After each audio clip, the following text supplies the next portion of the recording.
Ratchet one time? Look, I don't wanna talk. How you try and press the kid and really you was soft. All you know is capping, homie, you don't know the law. Pedal to the metal, you ain't catching me in park. I just hit the stop. I don't. Hey folks, no crazy, what the fuck, Pizza Man, Diddy Juice clips to start the show tonight. We'll save those for later. If we have any awkward silences or pauses during the show or anything gets boring, I'll save them, so we got something to work with. But either way, folks, welcome to the MCU'S Bleeding Edge YouTube channel and podcast. We appreciate all of you that catch us in whatever, form or version that you do. We're hoping that, all of you had a great Friday and have a great weekend. Of course, a lot of you, we have no idea when you're going to catch this. But overall, whether you catch it live or you enjoy it in video form or audio form, do us all a solid. You know how to support us. I don't have to give you all the words and the terms. Just do all that, right? We'd appreciate it. In general, I'm here with my co-host Cyberneticshark. I, of course, am co-host Jeff S.A.K. TrueKnowledge. We're here to hold it down as a twosome tonight, which is not as good as a threesome, but we'll make do. And, we're about to bust off a live review of the 2003 film, The Matrix Revolutions, or The Matrix 3 for other people, with some really exciting two-man drinking games. Shit is going to be lit over here. I'm telling you right now. I hope you took your enthusiasm pill, Cyber, that you borrowed from Andres the nights when he drinks coffee and water when we play drinking games and he gets all fucking geeked out and shit. I hope he was like that one time when he was drinking coffee during the drinking game. Remember, he got all geeked out. I feel he's like that all the time, though. Yeah, it's weird. We haven't been talking a lot about his time cop, time lord, alter ego stuff very much, and up until the other night, folks, when I dressed up as a Tusken Raider in training, had I forgotten about the fact that I'm a Tusken Raider in training, translator in training. I'd forgotten about that part of my life. So I'm glad that I was able to bring that back, in a nostalgic way. And hey, what a refresher here to review The Matrix 3 and play drinking games, as opposed to reviewing episode 3 of the Occulty from Gay Star Wars, right? The new subdivision of Disney Star Wars, Gay Star Wars. Yeah. Gay Star Wars people. Hey, Cyber, that shit is on fire on YouTube. Every YouTuber under the sun has made a video about the Acolyte at this point. Nope. I'm serious. You go down YouTube, your whole feed, like every other third video is about the Acolyte. Yep. Shit is crazy, dude. Well, anyway, sir, are you prepared and ready to bust off this massive? Look, I mean, you're holding the guest panel down by yourself. That's a lot of responsibility. You gotta bust off. Yeah. I'm ready. I'm hoping that the value you're gonna be bringing with your contributions of the guest panel by yourself are gonna be at a much different level than Andres' pop culture guy on Mondays when he gives me. Oh, yes. I'll be giving you split personalities tonight. Oh, really? Split personalities? Yeah, split personalities. Okay. Well, you know what? I don't mind split personalities in this format and context between me and you. Maybe in some other situations that could be possibly, a spotty situation. But overall, folks, we are here to talk about The Matrix 3, The Matrix Revolutions. We've reviewed the first two films. My first question to you, Cyber, basically is a very simple one. It is your opportunity to flush out whatever thoughts you have about Matrix 1 and 2, right? Going into Matrix 3. Just, whatever you want to dump, right? Since it's just the two of us, you got as much time as you want. Whatever loose stuff or whatever you want to throw out there to build up into the Matrix 3 review, have at it. I'll do the same. Okay. I mean, so everyone, feels that, of course, the Matrix 1 is the best of the series, and that, Reloaded is decent. It's a decent sequel, but that this one kind of falls off. So you have two really strong stories, really two strong films that have all kinds of great special effects for their time. There's the 4-year gap between Reloaded and, of course, the first Matrix, because that came out in 99. And so we saw a huge, difference in visual effects between the two films. So I think what Revolutions did, even though it was released only a few, about 4 or 5 months later after Reloaded, is that I think they did a lot more CGI work leading up to this film to give you kind of an idea of what 3 was going to be like. And I think that they ended up, visually, I thought they did even better with the visuals for this film versus Reloaded. We didn't have quite those scenes like we did in Reloaded where we had that Neo fight with, with Agent Smith, which was very Harry Potter CGI look. And so we had a lot more detailed, coming into this film. So overall, I think that, the first two films really set kind of the story and premise of kind of from, the beginning to, the concluding end of what the Matrix story is. And, the Wachowskis did a good job of bringing that to life, especially with the first film. They really, I felt they advanced it with the second film, giving us more of the real Earth at the time. They gave us, Zion. They gave us more with the machines. They gave us a whole bunch of different things that we hadn't seen in the first Matrix. So with Revolutions going into it, I don't think a lot of people knew what to expect. And there's definitely, the first two films really set a precedent for this film to be high caliber because the first two films were done so well. So my thoughts going into Revolutions, basically were at the time when I went and saw this in 2003 was, damn, those first two movies were fantastic. I'm really looking forward to this one. I'm hoping this one is good. And when I came out, I was absolutely ecstatic, enthused, and loved this film. I thought it was fantastic. I had no qualms with this one. I actually preferred this one over Reloaded. I preferred it even over the first Matrix. This film I would consider my number one out of the 4 Matrix films. And so, with that thought process going in, you can only think, you can only hope for better and better as you go along with more story. And the fact that they had filmed both of these films simultaneously, I think really helped story because it really was, I feel, a solid story that really, had a beginning, a middle, and a conclusion. I don't think they went off and veered off in these two other sequels and made it not understandable of what the first Matrix was. And so going in, that really, I thought was something else that really I enjoyed, that why these all three meshed really well together. So the first two films, very fantastically done. Really interesting done. And leading into this one, I was really looking for something, and I got it. Well said, sir. Way to close it out strong on that one. That was really concise. Anyways, what's up, Brian? Brian from Zero Dark Nerdy. What's up, bro? How you doing? Good to see you. Now, sorry about that, folks. We have Warren. We have Warren Marlowe, fellow YouTuber that's supposed to be on the panel tonight, and he's having some weather, Wi-Fi issues or whatnot. So I'm having to kind of go back and forth with him right now.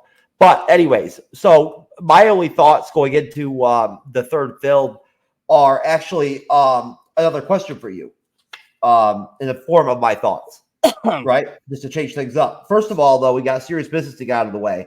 I've picked our drinking words, but you get to pick one yourself, sir. I mean, just for this, if there was somebody else here or 5 other people here, they wouldn't get to pick a word. It would just be you. You deserve to get to pick a word, sir. Oh, excellent. I'm going with Zion, Matrix,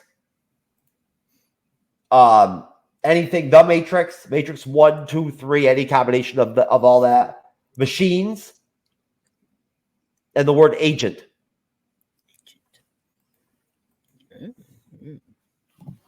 There you go. There you go. I think those are solid words. Solid words, folks. Solid words. But I'm not sure. I'm not an expert. We're still trying to work this shit out. You know what I'm saying? So. Yep. If I have to pick a word, I'm gonna pick the word Niobe. Fuck, I gotta spell that shit, motherfucker.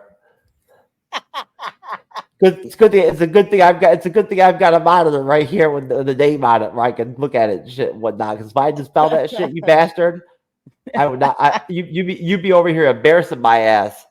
It's not that hard to spell, sir. Niobi.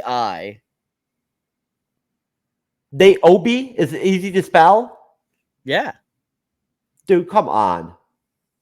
Niobe is like, you think that's a very easily spelled name? Niobi. Yes, I do. You don't see many fucking names that have any kind of combination of I, O, and B, and E, and N in some form. Well, these days you do. Well, hey, if we manage to get 2 or 3 drinks out of that word, sir, I'll give you a virtual online live stream StreamYard high five at the end of the show, I promise.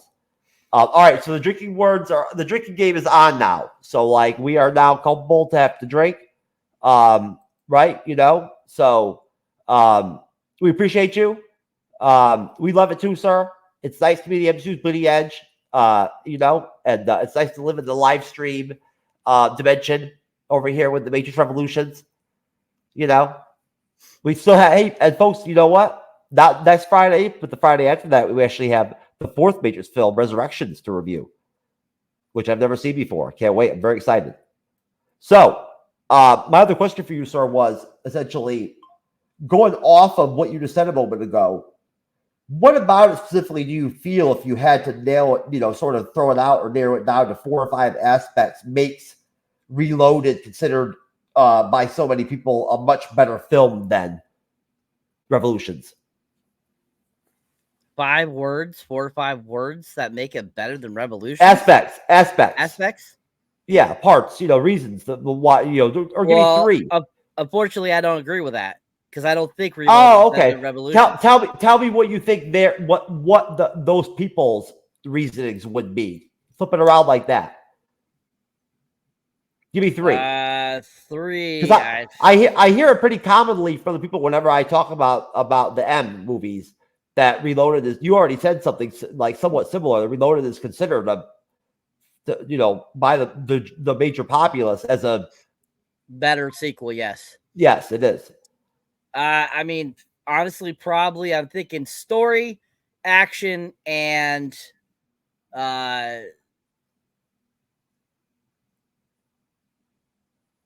can't really think of a third one. I think that would be the 2 major ones. I don't think there's anything really else to it. I mean, the CGI definitely for its time was probably considered a big plus at the time. But looking at it now and comparing it to like Harry Potter 1 and 2, stuff like that, it was very similar to how that looked. And that was very cheesy. So, I think probably that would be the third aspect, would be the CGI they thought was better in this than the third one, I guess. Well, to go spin it around back in your direction. What would the aspects be on for you that where you don't agree with that general sentiment about comparing the 2 films? Well, 3 to me is better because I thought that we finally got a conclusion. So the story aspect line I thought was better than Reloaded. The aspect of the CGI in 3 was, I think, far superior than 2. With Reloaded. Revolutions had way better CGI simply for the fact the giant Sentinel battle at the end is fucking phenomenal. That sequence, that CGI there was done so well, and those mechs look so badass. I want to buy one if they made them because that thing is fucking cool. And then in aspects of acting, I just thought that Revolutions had a far superior acting than Reloaded did. There was a lot more emotion. There was a lot more to deal with, death and so forth. So I just thought the acting was better in Revolutions versus Reloaded. So I would have to say the acting, the CGI, and the story were far superior than Reloaded. And that's why I would compare them aspect-wise to Reloaded and Revolutions. Okay. That's fair. Thank you for answering my question, sir. I appreciate it. You know that I enjoy going outside of the scope of just the one film and kind of, especially enjoying the aspect of reviewing these multi-part, stories of these films, because it allows us to do a lot of contrasting and comparing and whatnot and things like that, right? It's fun. But, okay, so to start off with, okay, obviously in terms of the cast, we were working with the same, players overall. We got Keanu Beck as Neo, Lawrence Fishburne as Morpheus, Carrie Ann Moss as Trinity, Hugo Weaving as Smith, Jada Pinkett Smith as Niobe, Michael Bellucci. Drake. Oh, good call, sir. As Persephone. The Merovingian is played by Lambert Wilson. Good name. The Oracle is played by Mary Alice. And the Link is Harold Piradu from Oz. Besides that, of course, you've got Ian Bliss as Blaine. Harry Lennox, pretty standout in the film as Commander Locke. And, of course, the kid is Clayton Watson, Cyber's favorite character, the MVP of the film. Who? The kid. Oh, you know it. Love the kid. Right? That's what I thought. He's your favorite, right? Well, no, he's not my favorite character, but I don't find him irritating like everyone else did. I like Captain Mifune, that's played by Nathaniel Lees. He's pretty dope. I like him. Anyway, so basically, in terms of the production and in terms of the logistics with the film, it was directed, of course, by the Wachowskis, and produced by Joel Silver. Cinematography, Bill Pope. Edited by Zach Steinberg. Music by Don Davis. Production companies, Warner Brothers Pictures, Village Roadshow Pictures, Silver Pictures. Distributed by Warner Brothers. Release date November 5th, 2003. Running time, 129 minutes. The budget was 110 to 150. Box office, 427.3, so almost 430. Pretty solid. Especially since we don't know the accurate, actual budget. It could be in between. It could be 130, between the 110 and 150. That's not bad. Of course, I don't know how Reloaded did. I'm sure it probably did a little better. But that's the layout, in terms of that. In terms of the actual film, I figure before we go ahead and start the review and we go seed by seed and get into the opening, I'll go ahead and play a trailer just to kind of get us going. Uh-oh. We got other new people in the comment section.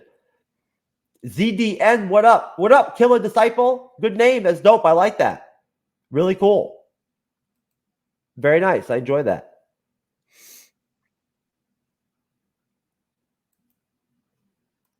Let's see people bringing their friends in the comment section. All right, folks. Get ready for a 2003 level trailer.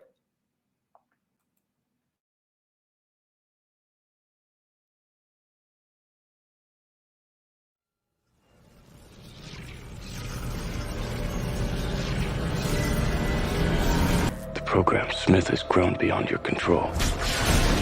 You cannot stop him, but I can.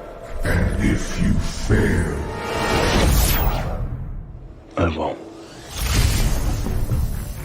Do you know what happened to Neo? He is trapped in a place between this world and the machine world. Bring me the eyes of the Oracle, and I will give you back your savior. Mr. Anderson. Who are you? Look past the flesh and see your enemy. It's impossible. Not impossible. Inevitable. In less than 12 hours, the machines will breach the dock walls. if we have to give our lives, we give him hell before we do! Can Zion be saved? Tonight, the future of both worlds will be in your hands, or in his. Mr. Anderson, welcome back. We missed you. It ends tonight.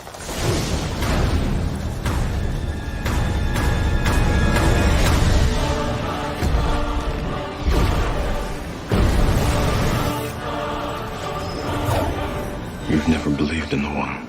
I still don't. I believe in him. The dock is breached! Here they come.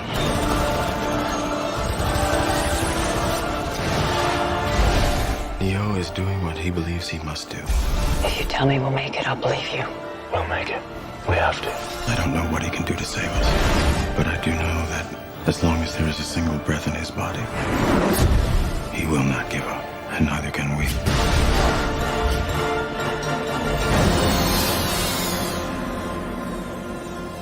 Everything that has a beginning has an end.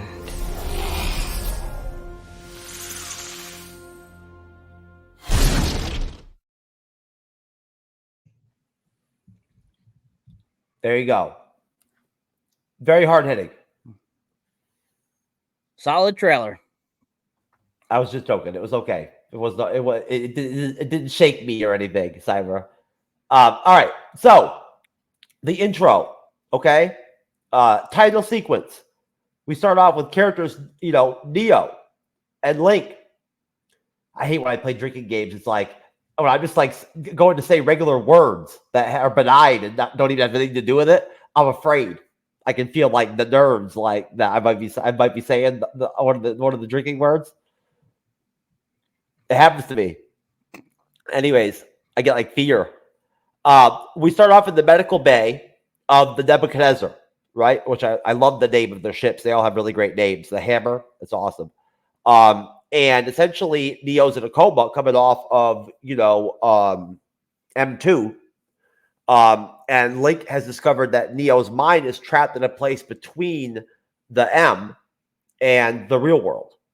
So Link communicates with Morpheus and Trinity about Neo's condition, and they kind of formulate a plan from there.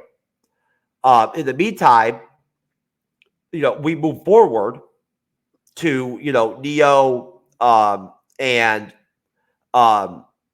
basically the family with, Sati, the child, and her parents, and the trade man, in the setting of sort of like the limbo-like subway station called Mobile Avenue, that I believe is owned, either developed or owned, or didn't develop. The trade man did, but is controlled by the Da Vinci or whatever guy. So Neo learns from Ramachandra that the trade man controls this limbo and serves the Merovingian. Sati and her parents are exile programs seeking refuge in the Matrix, which I thought was a really cool spin. That I thought that was an enjoyable, kind of exchange. That's who they were, right? And basically, Neo is sort of trapped, almost, in this limbo, right? For almost right from jump in the film. So I'll stop there, sir. That's sort of the opening before we get into the actual rescue mission and the meeting, the first meeting with the Oracle, you know, where they go to see him about Neo. Up until that point, what are your thoughts on that whole intro, sir? Take as much time as you want. Okay, well, first I must consult with my other half of my brain for him to come out, this other half, to explain their thought process on this portion of the film. And so, is this part of the multiple personality? Yes, sir. Yes. Complex. Okay. All yes. right. Yes, it is. Yes. And so, so as he's speaking to me, he basically says that, you know, the intro itself. Oh, sorry, he wanted me to do his voice. In the intro, there's this quite interesting thing going on here. You got a really solid start. First off, you know, you have this really great train sequence. You know, you have that great kind of opening showing Neo still on the slab, along with the gentleman possessed by Agent Smith. And then next thing you know, they're back in the Matrix on this train station. And, you know, you get this introduction to these refugees, like you were saying. That was an interesting twist. And, you know, you kind of go about in the sequence wondering, you know, how many other refugees or what other things are going on in the Matrix that we don't know about. But I did enjoy how, you know, basically Neo is kind of trapped there in this kind of area. You find out about this supposed conductor named the Train Man, who is basically employed by the Merovingian. And you kind of get a good look at this guy, which this guy is not an attractive looking gentleman. This guy is he's like a very oddball looking dude. And, you know, he kind of goes about, I've seen this actor before. He's an interesting actor. He usually plays like bad guy, thugs type of characters. He's kind of like the guy, if you recall, from RoboCop 2, from Last Action Hero, that always plays villains. He kind of reminds me of him, but it's definitely not him. But he's very interesting because you get this odd, interesting idea of that there's more to the Matrix that we didn't know about. That there's this whole other thing that the Merovingian is able to control. And I like that about this part, that you get that kind of interesting information about it. But at the same time, when Neo tries to escape, we see him, and he tries to go through the train tracks, and he just ends up right back where he is. You're like, this is quite interesting for the One. Like, why would the One be trapped here? How is that possible? Especially when he's not jacked into the Matrix. So I thought that was another interesting thing about this sequence, was that it really gave you kind of an idea that anything can happen still in Matrix, even if you're still in the real world. So I really enjoyed the beginning of the film. I thought it was really well done. And I think it had a really great opening that really leads into some great action. I agree with you. Okay. So are you back to our actual Cyberneticshark personality, just to be clear? Yes. I want to be able to differentiate. So yes. Yeah, you know, I thought that the whole plot device, if you want to, you know, use that term, I'm using it out of you know, lack of film knowledge of the limbo area, was very interesting from a sci-fi standpoint, right? From like a, you know, geek sci-fi kind of standpoint, right? Of the whole you know, deal. You know, that interesting aspect of it, where you kind of want to geek out on some aspects of it, the depth of it, right? This created world almost. It's interesting to see in a hypothetical, you know, it would have been interesting to see them go more in the direction of adding another character or two like that, rogue programs and things like that, would not mix them up in a little bit more into the films. I would have liked that, you know, just to give more depth and add more context to the details and like the actual like understanding of the M, and and its inner workings and all that. So I'm not trying to get too meta here, folks, but basically, before we get into the scene where we head in to see the Oracle for the first time, I just wanted to ask you a question, Cyber. I really felt like Jada Pinkett Smith was very, very strong impact-wise in this film. I thought she was. For what they have for secondary characters, I felt like she stood out. It's probably one of her stronger performances that I've seen of her films. Maybe you disagree. I don't know. I'm going to ask you.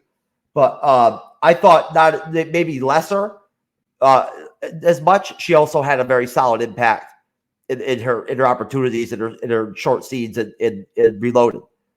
What are your thoughts on that, sir? I thought she was an okay secondary character. I didn't think she was anything impactful to the films at all.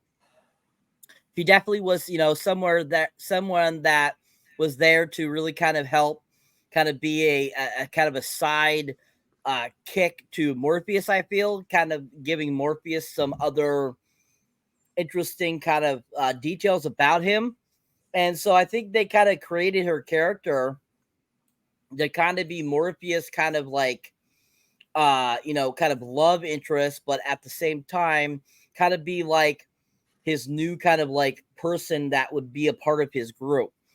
And so I just think that she was kind of just that offshoot kind of person that ended up being in the film. I didn't think anything she did was super impactful. Definitely, as we get later on into the film, she definitely has some decent scenes that are very interesting, that I think are very action-packed and really well done. But at the same time, I think that it all comes down to, I think that she was just a glorified extra in the film. She wasn't anything of super powerful in anything she did in the film. Okay. Well, maybe this and my saying that, making that statement, could also be a reflection of my view of the other secondary characters as well. Overall, what I'm saying, in a sort of ranking, formula kind of in a way. But one thing I did think that was cool about her character, I think you probably would agree, was it was very grounded as a female character that was strong, right? And had some ass-kicking scenes. There was no like Avengers Endgame. We've got her back moment type jazz going on with her performance of the character. And I didn't get that vibe off her, as a character, which I dug. Yeah, she was a normal character in the film. Yes, I agree with that. At least she wasn't like, woke, like all woke or whatever, whatnot. Strong female. This is way before woke even started, though. Well, hey, so you got to say that's why I got to point it out. You got to savor it in the movies that didn't have it. No. No. So basically, where we're at in the film is where Morpheus, Trinity, go see Seraph and the Oracle, who I believe is now another actress at this point. Correct. Again, yes. They go to the this apartment. The Oracle explains that Neo is trapped in Moby Avenue. She advises Morpheus Trinity to seek the Morvingians' help. Seraph agrees to guide them. From there, we have the Club Hell scene, right? Which I actually have footage of. It can play. I think will be dope. I've got to check out Dodge too. He's not feeling well. I want to see if he wants to come out to the garage with us. But basically, in the Club Hell scene, we're introduced to the Merovingian, Lambert Wilson, along with his, I believe it's his wife, Persephone, played by Monica Bellucci, who looks stunning in the film. Stunning. the setting is the club, right? The nightclub, Club Hell. I love how it looks. It looks really interesting. It's well shot. I really enjoy the visuals in these scenes. Intense fight scene with the Morvigians, guards against Morpheus and Trinity and Seraph, which I thought was dope. No Neo involvement. It was like seeing them having to hold it down and fight on their own. I like Morpheus and Trinity together. They confront the Merovingian, and Persephone helps negotiate Neo's release in exchange for the Keymaker's sacrifice. So they bargain. We get Neo's release, from the Mobile Avenue, in the real world. Neo is freed from Mobile Avenue by the Merovingian's order. Before that, I thought it was pretty dope too, Cyber, actually seeing the train man kind of like straighten Neo out there at one point, and let him know who was really running the show. Kind of beating his ass a little bit. That was pretty dope. The train man character was pretty dope. So basically, Neo's freed from Mobile Avenue by the Merovingian. He reunites with Morpheus and Trinity, wakes up from his coma, realizing his new powers now extend beyond the Matrix. Fully, knowing and confirming that he now has, they have. So I'll stop there. I'm going to go ahead and play that footage that I said I have, dubbed Fight in Club Hell.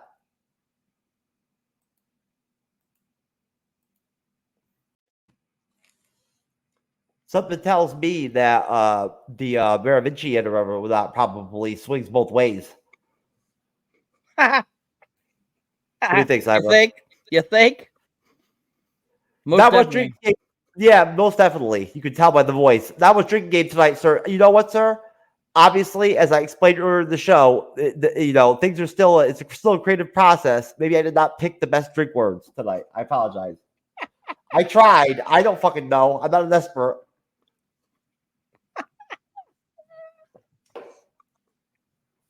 It's tough picking drinking words. It's a learned. It's a skill you got to put work into. Niobe. There you go. Or you can just do like what Cyber does and just interject the words like purposely. You know what I'm saying? So, what I wanted to ask you real quick, Cyber, was any thoughts you had on that scene? And what I took from it, one of the things I loved about that scene is I love all the gunplay in the M films in general. I love the use of the guns and that they have a lot of cool ones. It's something that you don't see a lot of. That I don't anyway in films anymore. Cool guns outside of like John Wick and shit like that. Yep, I agree. Yeah, the fight sequence there that we just showed was really well done. Great gunplay, great fighting. Trinity kicking ass as usual. Morpheus kicking ass. Really well done. Fight choreography in that sequence, and just a really solid little scene. I love the music when they get into the club. Great music. Totally music I would think I would hear in that type of club. You got the gorgeous Monica Bellucci pop up there next to the Merovingian. And of course, that guy did a great job playing that character, and just how he sees them. He's like, "Oh, look at they come here," that type of thing. It was just a really great job by that actor. He just did a great job. He was so you hated him, but at the same time you liked him. He was just that type of character, and he did a good job of giving us a great, acting persona for giving us that type of reaction to, and hate and love him at the same time. I thought he did a great job there. But yeah, a really fun sequence. Great music. I love the music there. Now did we not see him in the second in M2 as well? The Matrix 2, yes, we saw him in the Matrix 2. Drake twice. Okay, yes, I thought we did, right? Because like that's when Bellucci's character wants to kiss Neo or whatever, you know, like in exchange.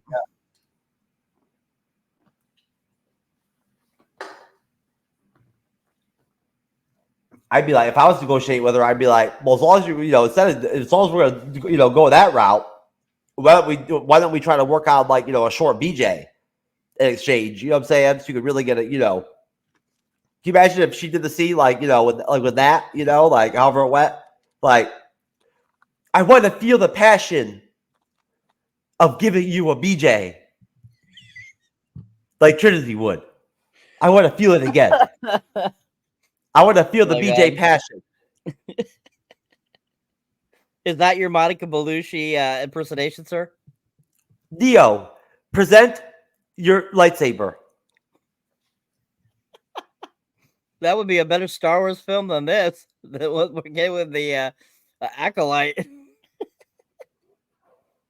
Oh, I don't do impersonations, sir, or like voices or anything like that, whatnot.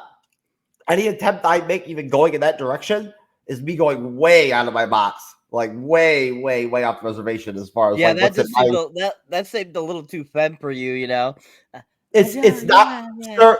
It's not. I have a pretty good idea what's in my toolbox, and I don't. That's not one of my. It's not in there. I don't have that in me.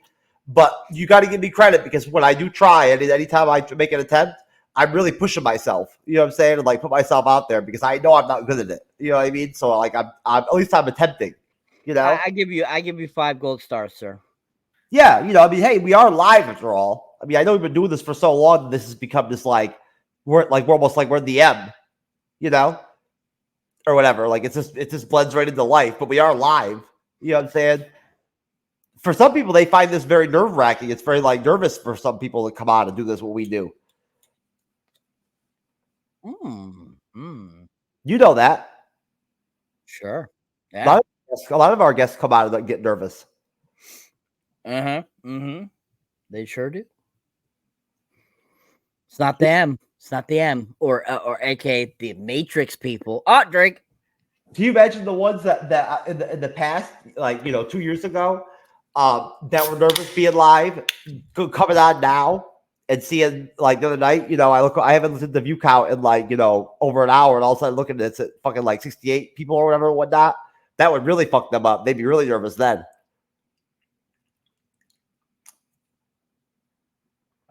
Totally. By the way, folks, we appreciate all of you in the audience. I hope you're enjoying the Matrix review so far. Oh, that's a Drake. Look at that, folks. You forced me to have to fucking Drake, you bastard. I'm trying to shout out to you, not everything, right? And thank you for for checking us out and all that. We appreciate you very much. And you went ahead and jammed me up.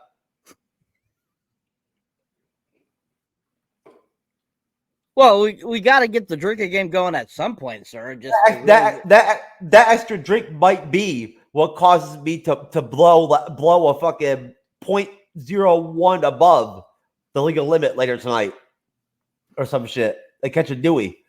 So thanks, folks. That one drop can have an impact. Driving later tonight. I'm not driving any fucking where. I'm not going anywhere. The fuck.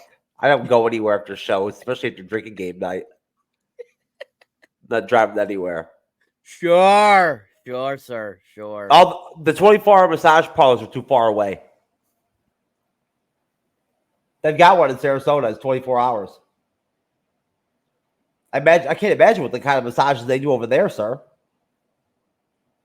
At the 24-hour massage parlor,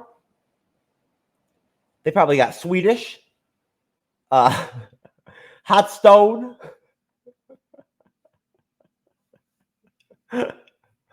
full body. Oh, they've got full body, most definitely. I mean, I know some places, they have full body, but some people go and ask you for just half body. So I just, throw that. They might even have something I've never experienced it. I've heard it's called full service. Something tells me, be it 24-hour, massage parlor, that I don't believe you've ever had full service. Sorry, I can't believe that. no, Don't sir, believe that. I'm not even sure what it means. But you know, Full service, people. Full service. something tells me that the 24-hour massage parlor will have full service. Just to be clear, guys. You know, there's also probably, I mean, it sounds interesting. I would like to check it out. I'll be honest with you, Cyber. You know how I feel about interesting shit. So, you know, 24-hour massage parlor, sir. Especially with masseuses that are women. Cyber, tell me does that sound interesting? The 24-hour massage parlor. Did I say it wasn't interesting? I said especially because it's women. Yes. That are masseuses. And it sounds very interesting to go at like 2 a.m., you know, like and shit, whatnot, and everything. Like, especially after you've had a few drinks, yeah.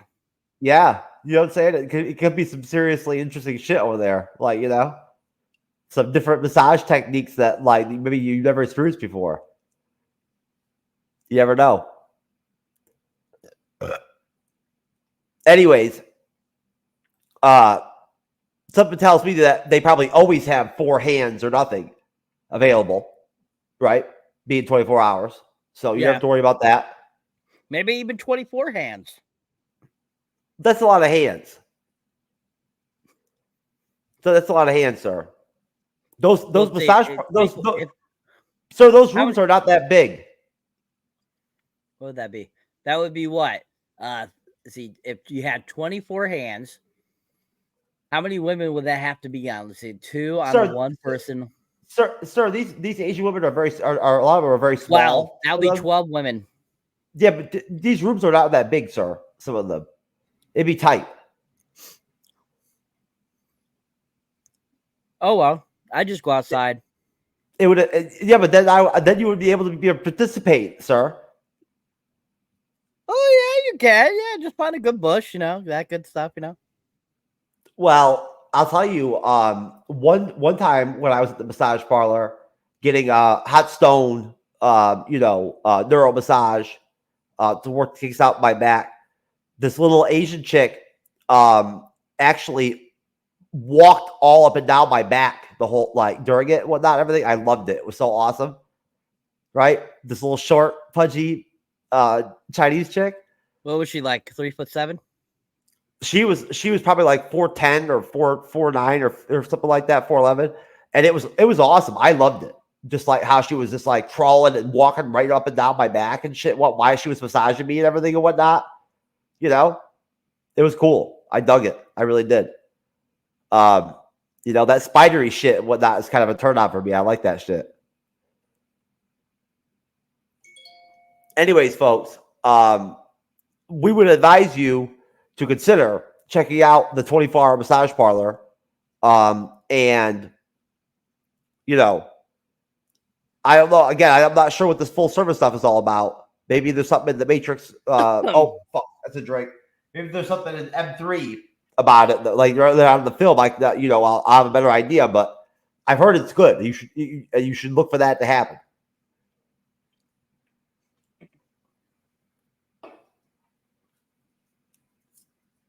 I'm telling you, Cyber, nothing like the Massage Parlor Diaries, baby. As a nice interlude during the shows, you know. Massage Parlor Diaries. You need a little screen thing to pop up when you say that, like, and have the like sexy music in the background play. You're like, time for Massage Parlor story time. I wish there's multiple times when I've gone where I wish I could have videotaped my shit, because interesting shit happens to me in life, and like, you know, it does. And I wish I could have videotaped the time I went recently where the very kind massage woman wanted to do the happy ending first and then massage me on her own. Like, I didn't say anything about it. That would have been awesome to see on video, to be able to play. Talking about some pimp shit, bro. She just knew. That's some pimp shit, bro. Of course she knows, bro. I'd massage you before with her. That wasn't our first massagey. She knew my full service was okay USA. Cyberneticshark, sir.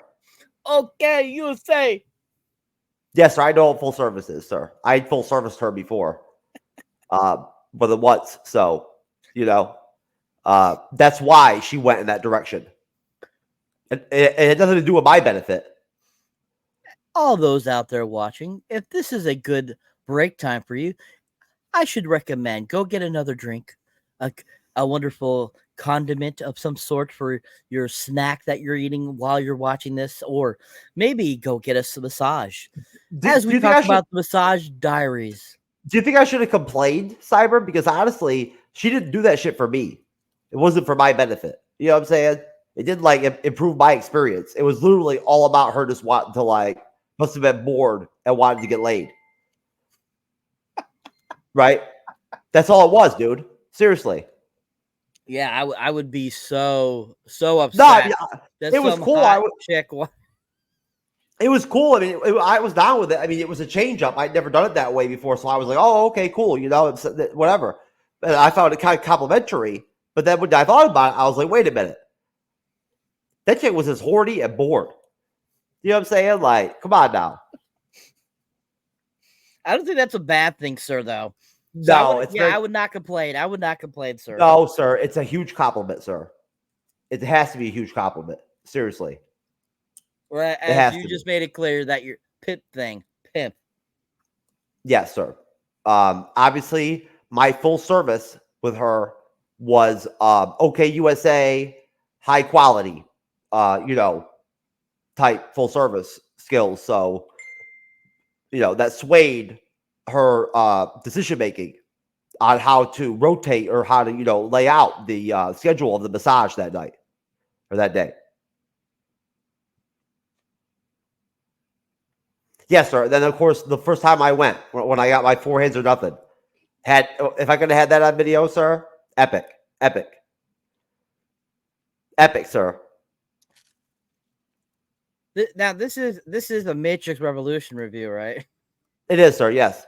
This you know how it is, sir. We're kind of like we're entertainers over here at the Bleeding Edge. We're kind of like Band-Maid, how Miku during the show goes out and kind of rubs the crowd up to give everybody a break, change it up a little bit. I like to, we like to add a little something for our audience, just to kind of, take their minds off the review for a minute before we go back in. I realize that. That you like how I dropped that sexual innuendo in there? Take it out, then drop it back in. Oh, you did that on purpose. Of course I know. I did, sir. Yes, that was planned, folks. Was not scripted, but I planned it. Not scripted, people. It was planned, but it was kind of unscripted at the same time. All right, sir. Just to prove I have big enough balls to be as ballsy as Cyber. I'm gonna force us to drink, okay, while I talk about the Matrix. Holy fuck! I already did it. Bam! How about that? M3 and get back into the actual review that we're supposed to be doing professionally over here at the Bleeding Edge. So where we're at is Zion's defense. Drake.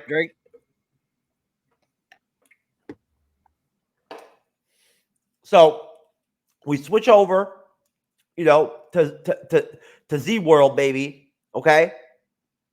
We come up with some interesting names, folks, to get around. Have to drink on the show. I'm telling you, you have to be good. You got to try to on the fly. You got to come up with shit. So Z World, as we're now dubbing it, is in preparation. Because they've got the Sentinels coming, and Commander Locke, Harry Lennox, right, is in charge of is running the defense. So Locke's preparing the defenses of Z World, and Mifune leads the APU armored personnel unit teams, right, while Z and the other citizens prepare for the assault by setting traps and gathering weapons and, making missiles and all that kind of stuff. And there's some kind of, not all that entertaining dialogue that transpires throughout some of it. Then we get the battle of Zion, sir. As ChatGPT put it in my outline.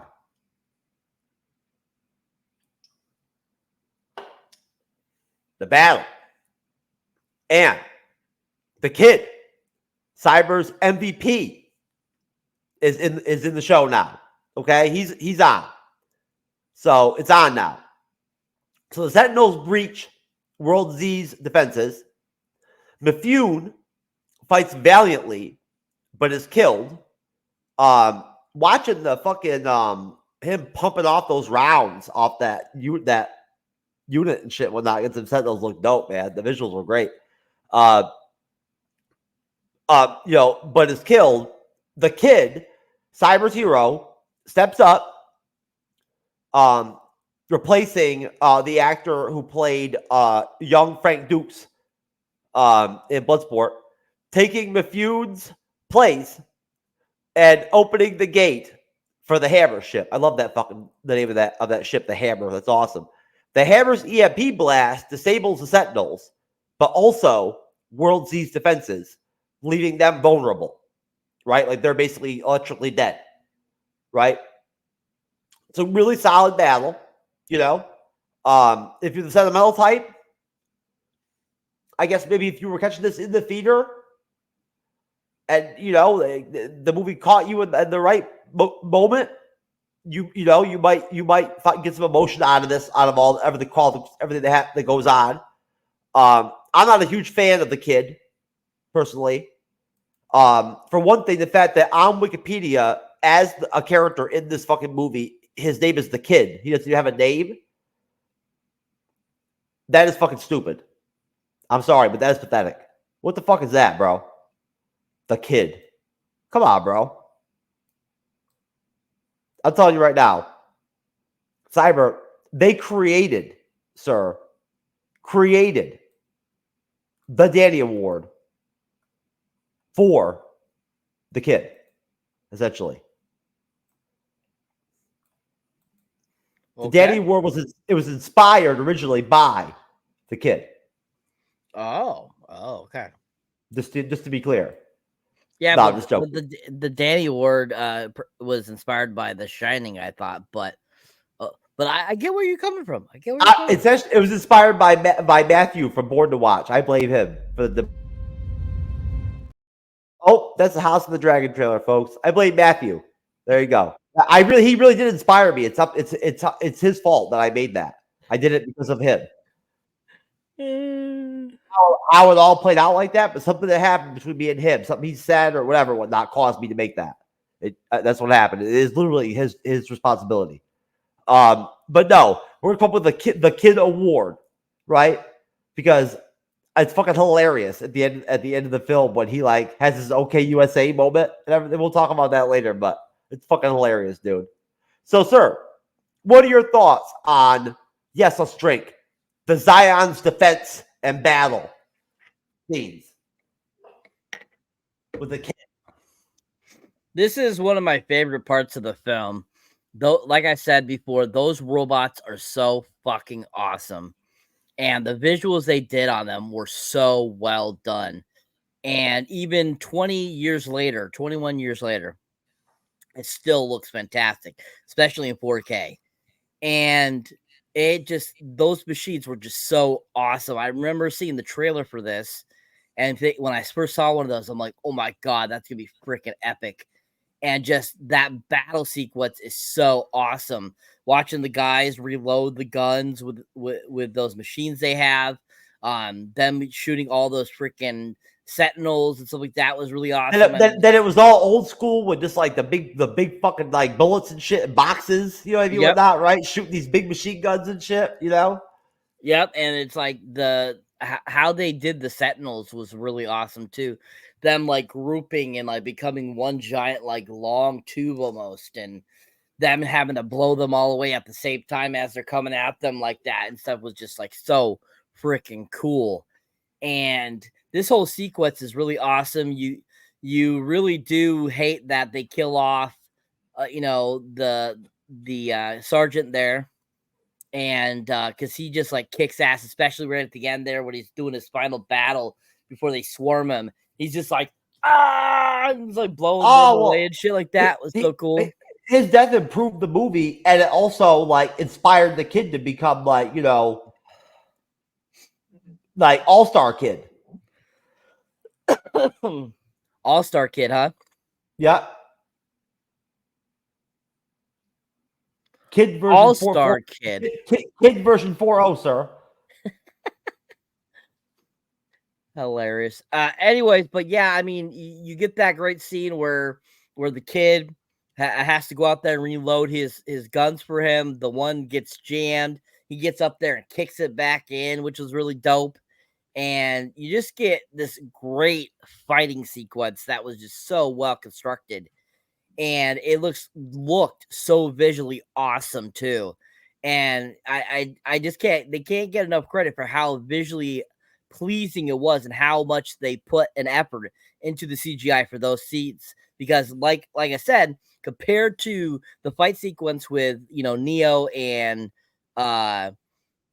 Agent Smith and Reloaded, it looks so cartoony and so like weird, and it just looked like literally they like, let's make him look as cartoony as possible, whereas this actually looked legit badass and looked legit like sci-fi and looked like they put more detail in it. And that's one of the reasons, another reason why I think this is a superior movie to Reloaded, is that fact that they put that much quality into that fight sequence of the Sentinels. It just was so well done. And them, you know, seeing them blow off the EMP was really cool. We see all the Sentinels being taken out, everything getting screwed up, and all the cool, like, all the technology and stuff like that. You would get to see it, like, all, you know, break and have to be fixed and stuff like that. And it just was a superior, amazing action sequence in this film. I mean, I think it's even better than the action sequence on the two trucks on the giant highway in Reloaded. It just was so awesome. So well done. They're different. They're very different scenes. Very different. You know what I'm saying? Like very different fight scenes, you know? So it's, no, I'm saying you can you can compare them if you want, but it's tough. You know what I mean? Like, you know, just the context of how they go down is very different. The on the highway scene is so fast paced, you know, so people moving around and all that and whatnot. Whereas, like, you know, the Battle of Z is more like entrenched, you know, and like more like hardcore and like, you know, guts and glory and shit. You know what I'm saying? Let's go! Which makes it a better scene. Okay. Let's do it! Right? There you go. Niobe. Okay, so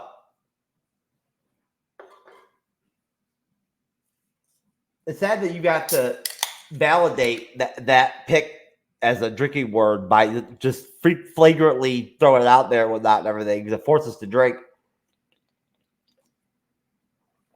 Don't be a pussy. I'm not a pussy, sir. I never have been. But I've owned some pussies, sir. From here and there during my lifetime. You are what you eat. Most definitely. Anyways, you know, speaking of Journey to the Machine City, drinking word. Let's fucking drink. That's right.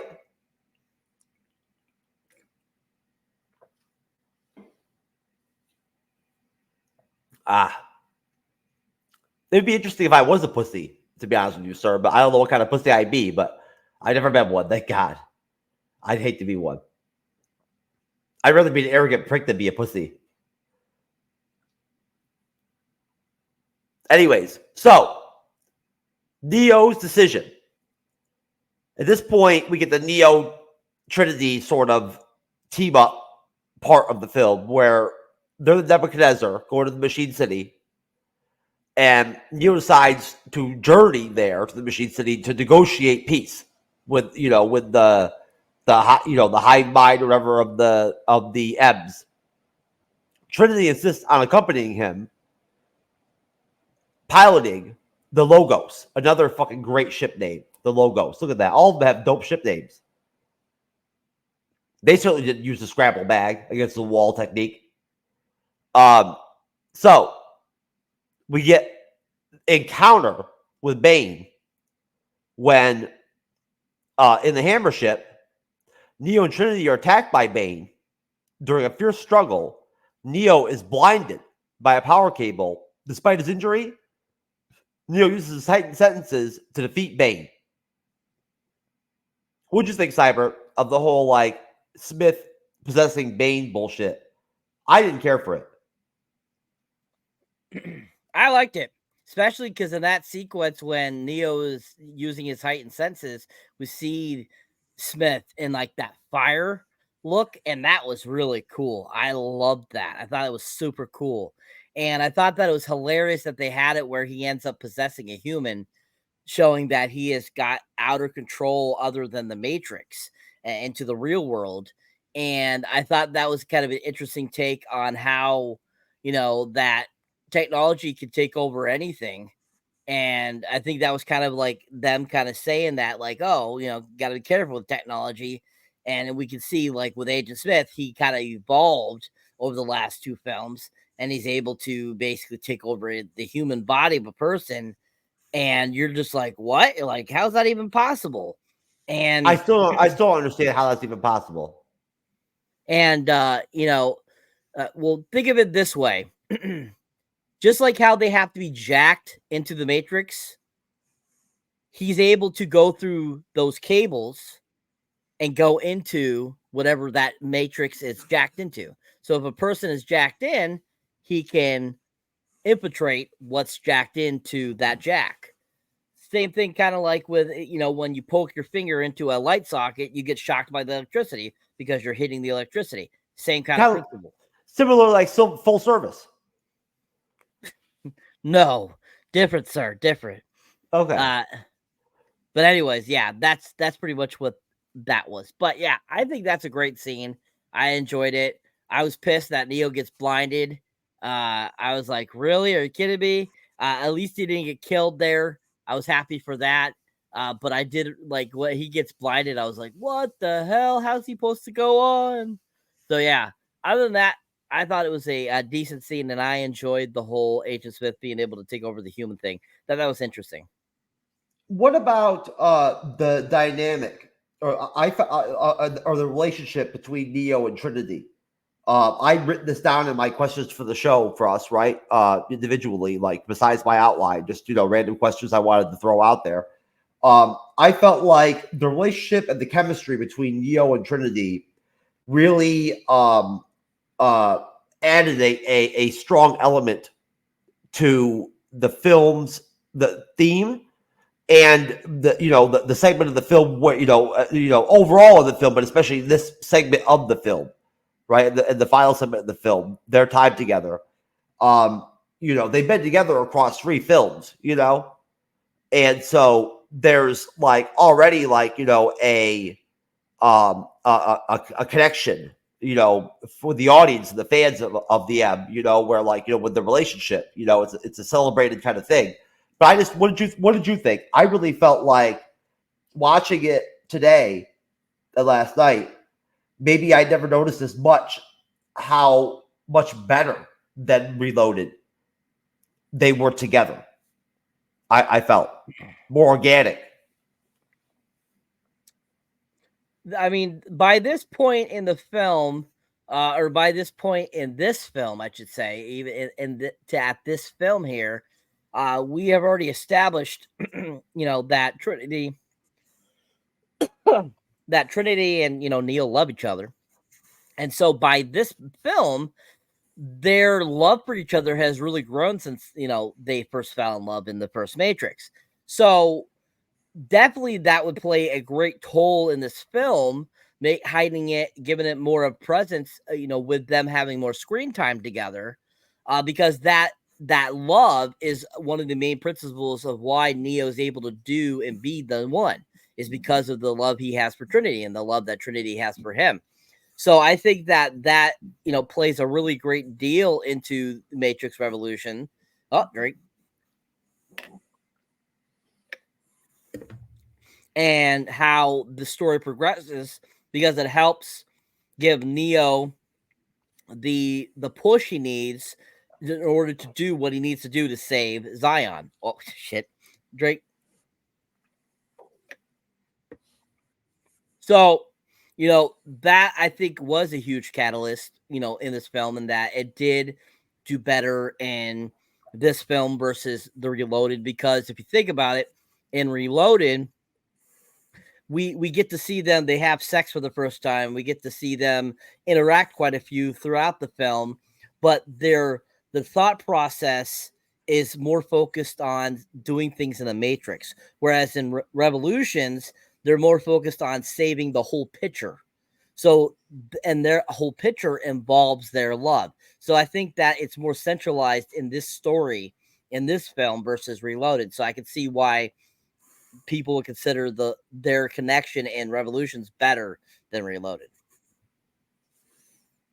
Okay. Thank you, sir. Appreciate that. I have got another Matrix trailer, a short one, a teaser.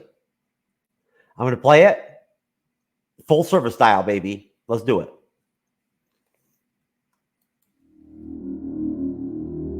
Everything that has a beginning has an end. I see the end coming. I see the darkness spreading. I see death.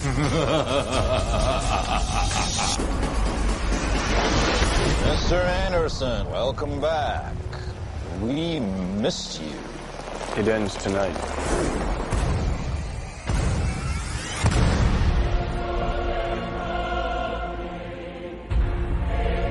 And you are all that stands in his way. If you cannot stop him tonight, then I fear that tomorrow may never come.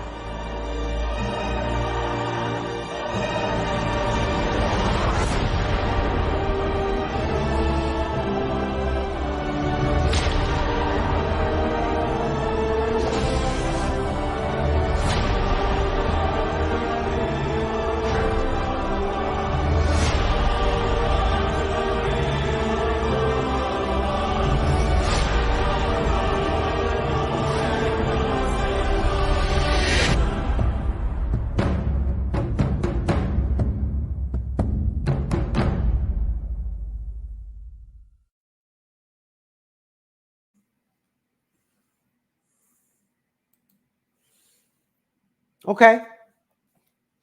About as good as the other one.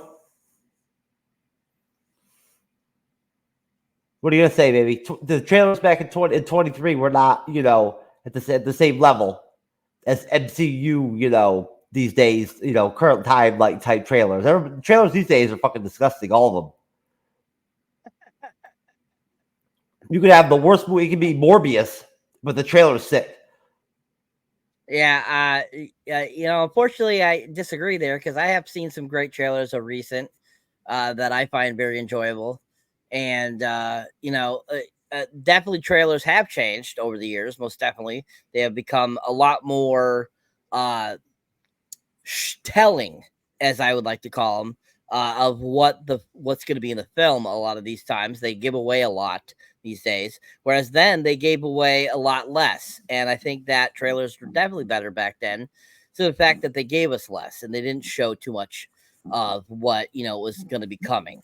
So that trailer, that little teaser, I thought it was a decent little teaser that gave us just enough to get you enticed and want to go see Revolutions in theaters in November of 2003. Most definitely, sir. So, going back to the actual film, we are at the journey to the Machine City. Now, after the whole Bane incident, we end up, with Trinity and Neo actually reaching the Machine City, right? In the Logos. It faces heavy fire from the Machine City's defenses. They manage to crash land, but Trinity is fatally injured and dies after expressing love to Neo. They also have that quick scene before that where they see the sun. Right? I was like, yeah, that was really dope. So Trinity dies. Very sad. And basically, coming off that in like sort of the final confrontation, we end up with Neo essentially having a dialogue with the leader or whatever, the ex machina of the M City. You confronts the M leader, offering to stop Smith in exchange for peace between humans and machines. Drake. Thus, as Mechana reluctantly agrees.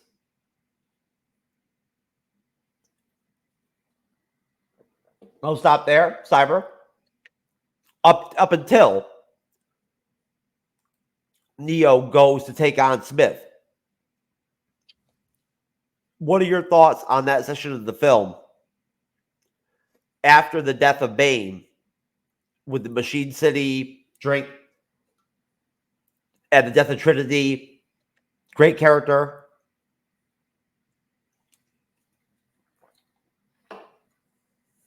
So this is a great sequence. It's really enjoyable. Really brings full tilt.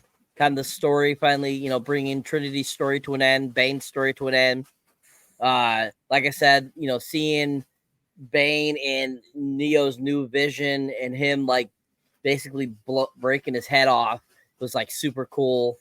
Then them battling the machines, getting their way to M City.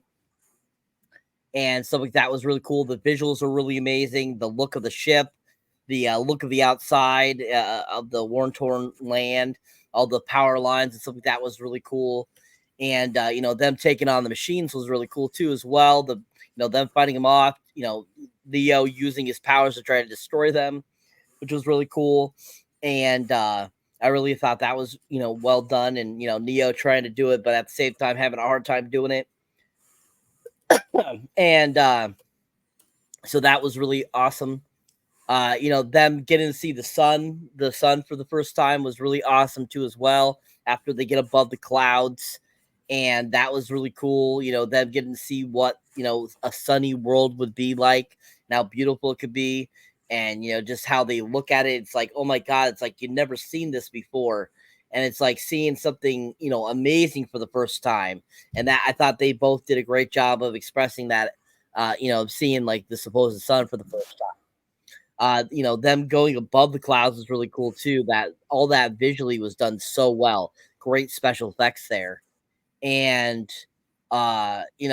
them crashing back down through, eventually getting to the, M City, and all those freaking giant like pipes, basically being just all out there and them smashing into them. You're like, something bad's gonna happen with that. There's no, it's inevitable, like Agent Smith would say. And Trinity's death, you're just like so pissed. At the same time, you get the thought process behind it. She almost died in the last one. Brought her back, but they're gonna kill her off now. It's kind of the way to push Neo to do what he needs to do. And those great words that they exchange, her expressing her thanks for him saving her so that she could give this speech and say how much she loves him and stuff like that was really done well. And you really felt like Carrie-Anne Moss as Trinity and Neo, Keanu Reeves, they really had a great bond there. You could really feel like they were really two people in love. And I thought they both did a great job of bringing that to life. Give us that solid, interpretation there. And, just a really solid, scene that is, very, very heart-wrenching.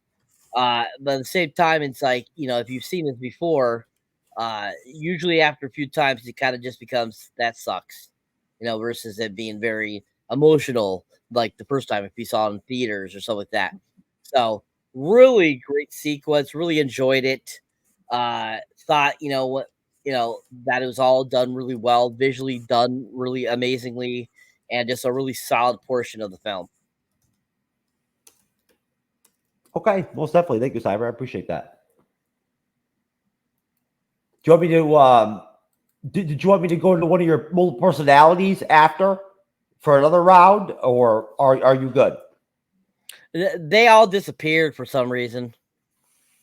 Okay. That's cool. We should actually try to see if we can land some chick that has multiple personalities as a guest. I'm telling you, sir, I'm still hyper like keen on wanting to like do some Howard Stern shit and like bring in some real fucking crazy fucking people on the show at some point and whatnot, just to make things interesting or whatever. You know, be like, fuck it, see what happens.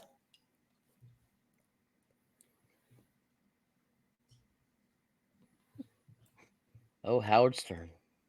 Anyway, sir, what do you think, sir, in terms of basically we're going into the Neo versus Smith final battle, basically, right? Yep. The whole drink.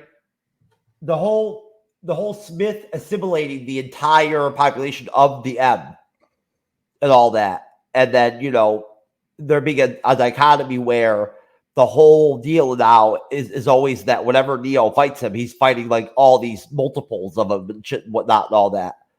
Does that work for you? Does it work for you? Do I like that? Are you asking? Yeah, does it work for you? I mean, obviously it works. It's not a horrible fucking scheme or concept. What I'm saying is that honestly, for me, it becomes a little bit too much. Yeah, when Neo's having to fight hundreds of them and shit like that and whatnot, everything, I don't enjoy that sort of the choreography and the fight scenes like that. I don't like it. And it doesn't bother me. I enjoyed all the fight sequences he had with Smith. Thought it was kind of an interesting concept, him being able to multiply himself so many times. And, you know, him basically taking over the whole Matrix, you know, by that point. Oh, Drake. By that point, you know, he's going to beat every single person that's in the M. So him having to fight so many of him would make it seem, you know, more realistic that the person that is considered the one, who is basically the ultimate fighter, would have to take on that many people in order to be considered a proper fight. Because if it was just him and Agent Smith one-on-one, you know, FYI, you know, pretty much without him having that ability like he had in the very first M, you know, basically, you know, he was like, he dusted the floor with him. So, like, by doing that, what they did is they made Agent Smith more of a superpower to be able to take on Neo. And so that made it more interesting and more effective for him to play out. Okay. 端からまでね、膝生地を回すこと以外にほぼデータがなかったんですが、ただもんじゃないですね。結構ね、ルイズ・プリモ選手の情報って意外と少ないですよね。少ないんですよ。SNS でね、膝生地を回しながら戦う姿の動画がですね、めちゃくちゃバズったんですが、そのバズった以上の情報が入ってこないんですよね。Yo, that kick is fucking, he really fucked him up, bro.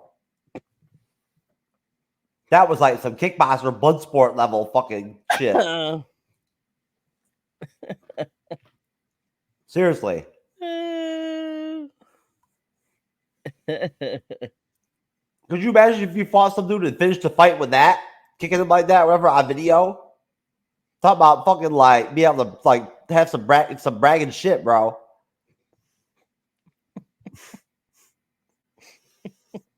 You be talking to some dude, like you make a conversation, like he'll be talking shit, be like, okay, check this out, bro. What do you think about this? Bam. Nothing. While making a pizza. While making a pizza. Yeah. They got nothing. Oh shit, you did that? Fuck. I'm telling you right now, man. Oh, anyways. I like to see the pizza dough guy fight a kangaroo. There you go. Anyways, back to M3. So, the battle between Neo and Smith ends up being Titanic. You know, Neo not allowing Smith to assimilate him causes a chain reaction that destroys Smith and his copies. This act resets the M and ends Smith's reign of terror. In conclusion, we have peace. The M's withdraw from Z-World. Can you imagine people who just randomly come on to our show when we're playing drinking games and we're like reviewing the M? I said it, drink. And we review and like, you know, they're expecting, you know, whatever. And we're like, the Z-World M chicks. You know what I'm saying? Mm-hmm. So the M's withdraw from the Z-World, signaling the end of the war. The kid does his OK USA moment for Cyber. Okay, right? OK USA. Neo's lifeless body is carried away by the M's, hinting at his sacrifice for peace. In rebuilding, we see the Oracle and the Architect discuss the new era of peace. Safi creates a beautiful sunrise in honor of Neo. The Oracle reveals that Neo may return someday. And then in the final scene, we see the movie end on a hopeful note with the Oracle, Sati, and Seraph watching the sunrise, symbolizing a new beginning and the potential for Neo's return at the 24-hour massage parlor on Thursday. On Thursday. That's really important point. Really important, people. Thursday. Remember Thursday. Could you imagine if you dialed into the Matrix with the phone and shit, whatnot, and everything, and like you like activated into the massagey, like you're on your back, like in the massagey parlor, all of a sudden. I mean, I don't think that would be very hard, you know, because the app can make your dream come true. So I think that you would, yeah, that would be pretty easy. You go, I'm in a massage parlor. Oh my god, Cyber! I'm telling you, brother, it would be so dope if we could do a Kickstarter or something, right? Where we could do our own traveling show where we go around the country and like review and check out all the massage parlors. You know? Massage parlor diaries, baby. You should start a Kickstarter, sir. Just throw it up there and be like, help the MCU'S Bleeding Edge go from massage parlor to massage parlor and do it. Let's not even play, Cyber. I can title some shit, bro. I'm good off the cuff. That's a good title. It is. The Massage Parlor Diaries? Come on, bro. Somebody more creative than me can take that and do something with it. I think that's already been used. I've heard the term before, but it's a good title. It's a good title. Maybe it was a Skin and Max film back in 1989. Probably. So what are your thoughts, sir, on the conclusion of the film? So the conclusion of the film, you know, is pretty climactic, especially the Smith and Neo fight sequence. Once again, visually amazing, that fight sequence. I love everything about it. The fight choreography was really well done.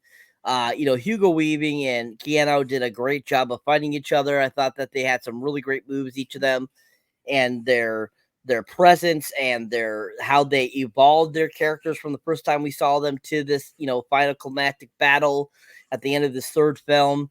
And I really enjoyed just how Smith really alters and changes throughout his existence and how he is by the end of this film and how he really, you know, evolves into this, you know, supervillain that Neo has to take on. And I thought Hugo just did a great job of bringing that to life and give us a really solid fight with Keanu that just really was well constructed and well done. And I really appreciated how they kind of, basically brought it full circle. Everything has to come to an end, as like the poster behind me says, everything has a beginning, has an end. And basically they finally have come to an end that, where Z is saved. Neo has accomplished this. He has defeated Agent Smith. He has basically defeated, almost has defeated the M's, and has basically changed the course of what usually happens with the M, and how it keeps rebooting itself and redoing the same thing over and over again, and how there's been 5 other people prior to this Neo. And I think that how they conclude it is pretty well done. They have the Oracle say, we're at an inner peace along with the Architect. We have, kind of a peaceful resolution. We have a new era and all that kind of stuff. And they give us this great conclusion, but with the great insight of, hey, it's possible that Neo could return. So I think they ended this film really well. I thought it was a really solid conclusion. I enjoyed it. I thought it was visually pleasing. And I think overall it was a really great ending. Most definitely, sir. Full service all the way. Whether it's a happy ending in the beginning or the end, it was a totally good ending. And my thoughts, sir, on the ending are basically just that I enjoyed the Oracle Architect conversation. Pretty dope, pretty cool, putting them together like that, right? As characters, having them talk and all that and everything and whatnot, knowing who they are, what they represent. I feel like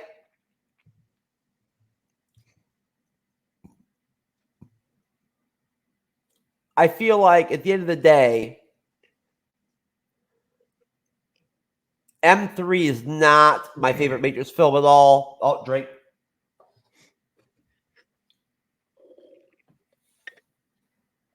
It has strengths that I dig. It really does, and it's still an M film. So, I dig it, but it'll be interesting to see M4 and review that. I'll tell you that right now. Overall, as I said, I love the strong performances by Neo and Trinity, especially in that final third of the film. They really kind of carry the movie along with Smith, and hats off to Hugo Weaving, bro, for putting a lot of work in and putting a lot of fucking effort in and whatnot, everything to try to kill it and do a good job as Smith. You could see the detail when you watch the films of his effort that he puts in, trying to be that character and reflect what he's about, So, sir, final thoughts, and let's do ratings. I'll start off. My rating. That's right. I'm gonna cut you off, sir. I'll go first. I want to go first, Cyber. Okay, you would say. I'm going to go ahead and give the movie a nostalgic 7 out of 10. Shout out to Trinity and Neo. Morpheus had some good shit going on briefly in the beginning of the movie, and then he just faded out like Shaq during Shogun for the rest of the movie, and I didn't like that very much. So besides that, yeah, I don't know, interesting film. The special effects were really good. The depiction of the M City and all that, the ships, all that, watching the ships fly and all that and whatnot, in the real world and everything looked really great. It all was visually really, really well done. And, again, OK USA, Cyber. Okay, you think? All right. So basically, my final thoughts on the film are, like I said before, this is one of my favorite of the Matrix films. I really enjoyed it. The battle sequence alone is what makes it my favorite out of all 4 of the Matrix films. Oh, drink. Oh, hold on, I'm out of booze.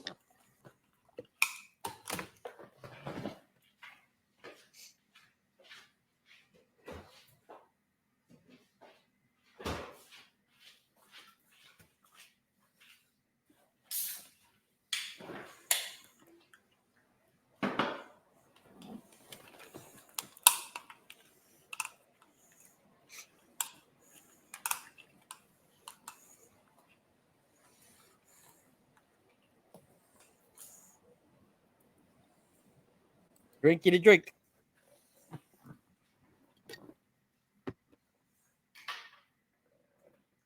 All right. It's just a really freaking fantastic film. I really enjoy it. It's been a while since I had seen it, so rewatching it was really fantastic because there's a lot of great scenes I had forgotten about. And like I said, that Trinity Neo scene at the end was amazing.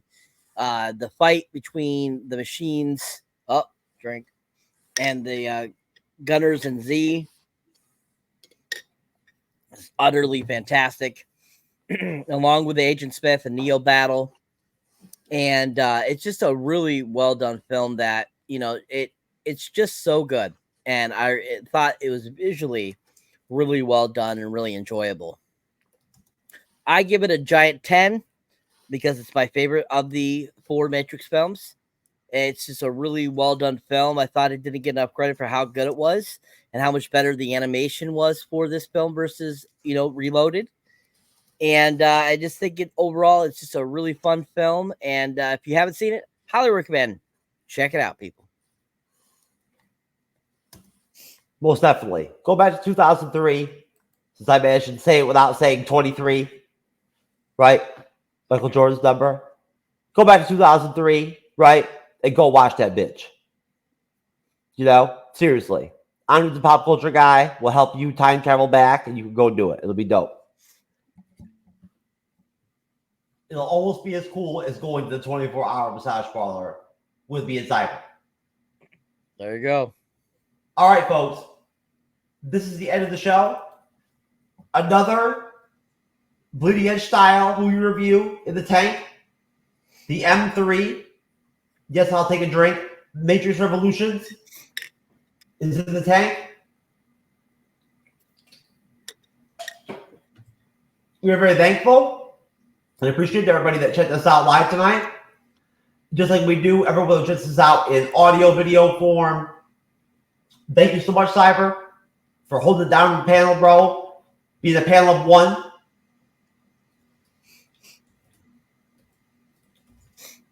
You got it, dog. You're the man, sir. Look at that. That's an awesome title. Panel of 1. The Panel of 1.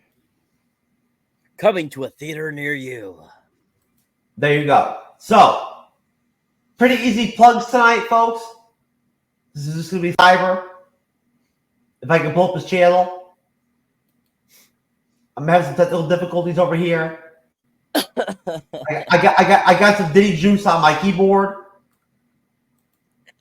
It's fucking up my buttons and shit and whatnot. The fucking Diddy juice, bro. Shit's all slippery. To the massage parlor. Yeah. That fucking Diddy juice, bro. All right, Cyberneticshark, sir. Let's do plugs. The floor is yours, sir. Have that. All right. So anyways, folks, if you enjoy me here on the panel or enjoy me when I moderate, you can definitely go check out my solo content. You can find me under Cyberneticshark on YouTube, TikTok, Facebook, Instagram, Threads, X, Patreon, pretty much anywhere. OnlyFans, where you'll find me under Poopsie Poo. And definitely go check out my stuff. As you can see, my most recent review there is the Furiosa film that just came out a couple weeks ago. Definitely check that out. Or the If film, which was a really well done film. Definitely check that out. If you're interested in seeing what I thought was the best 10 films of the first half of 2024 have been, go check out that review too as well. I have some more stuff coming out for you, more trailer reactions, another review for you soon. I'm intrigued by Alien Romulus, Cyber. What? I'm intrigued by Alien Romulus. Oh.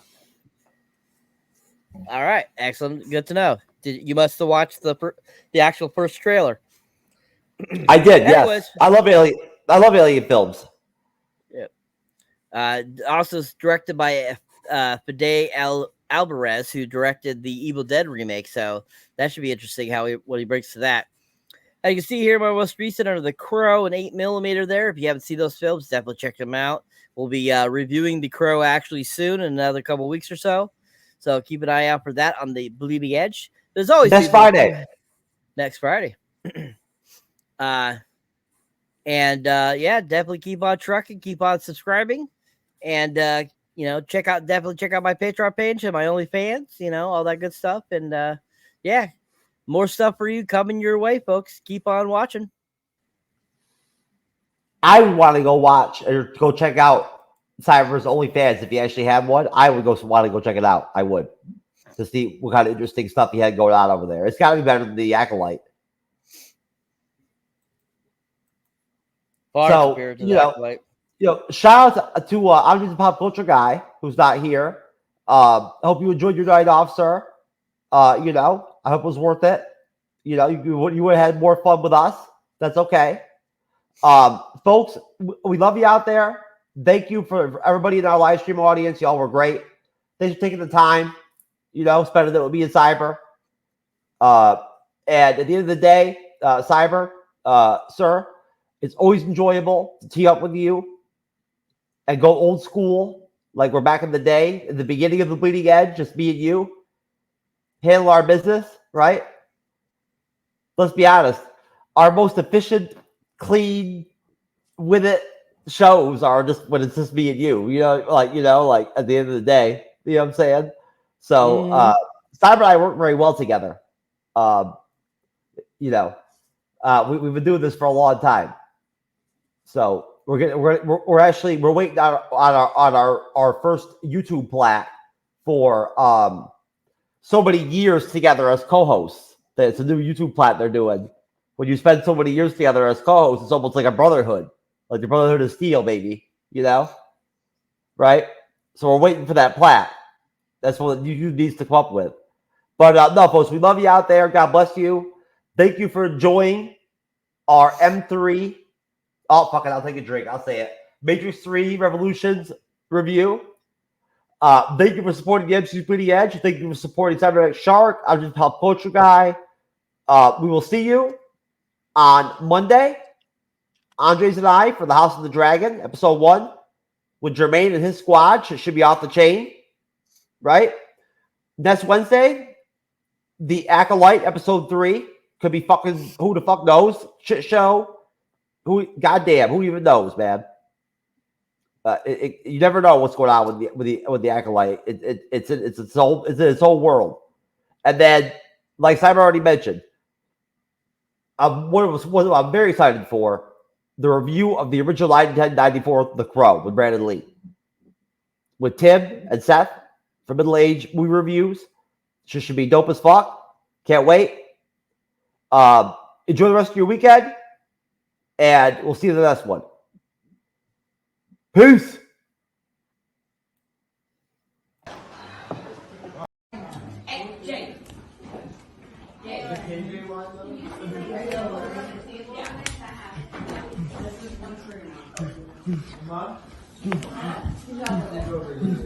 Jake, I'm here today to meet the woman of my dreams. I've been talking to this girl on the internet for a while. I've actually been trying to save some money to go see this woman. Did you talk to her online? I go to the library, believe it or not, to talk to this woman. I met her on MySpace, and she's a very beautiful woman. She's tall, skinny, redhead, very beautiful woman.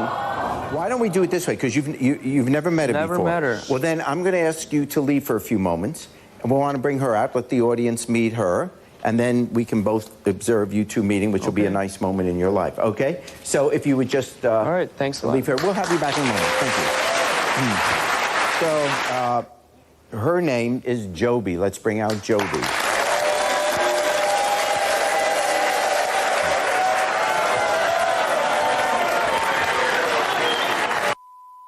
Hi, Joby. Hello, Jerry. You are, you met here, Brad here on the internet. Yes, we met on MySpace. On MySpace. And what attracted you to him? He was cute. He seemed very nice when in the message he sent me. Yeah. And you think this could be the one? Yes. And but I have a secret to tell him. You have a secret to tell him? Yes. And your secret is? I'm a man, Jerry.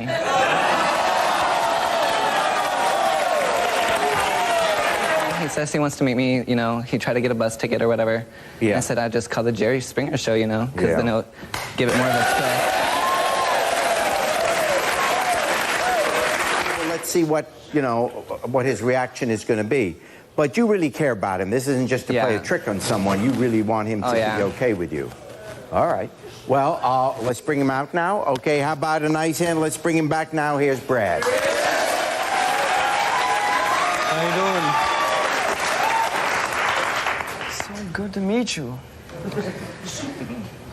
It's kind of nervous on national TV, I know, but, like, I wanted to ask, like, maybe, like, you know, you could be my girlfriend.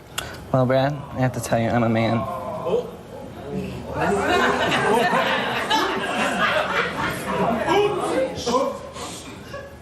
I'll try anything once.